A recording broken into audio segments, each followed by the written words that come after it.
მოდი ერთად მოვამზადოთ სასარგებლო, მსუბუქი და ძალიან გემრიელი მოცვის ჟელეს დესერტი.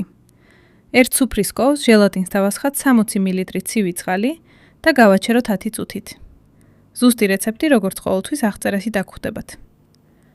მოცვი გავჭრათ შუაზე და მოვათავსოთ ფორმაში. ერთ ჭიქა წყალს დავუმატოთ 2 სუფრის კოვზე შაქარი და კარგად მოურიოთ. ჟელატინი გავალღოთ, დავუმატოთ ტკბილ წყალს, მოურიოთ და გადავასხათ მოცვიან ფორმაში. შევდგათ მაცივარში გამყარებამდე. მეორე ფენისთვის ავიღოთ 1 სუფრის კოვზე ჟელატინი, დავასხათ წყალი და გავაჩეროთ 10 წუთით. თასში გადავიტანოთ 300 გრამი არაჟანი, დავუმატოთ 9 კг შესქელებული რძე და მოურიოთ. ჟელატინი გავალღოთ და დავუმატოთ არაჟნის მასას.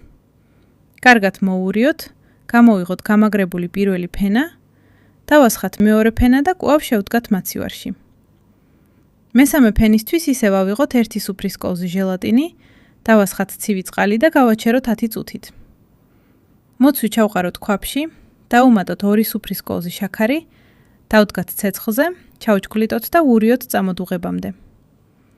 დავუმატოთ 1 ჭიქა რძე, წამოვადუღოთ და გადავწუროთ, რომ კანი არ გახვეს.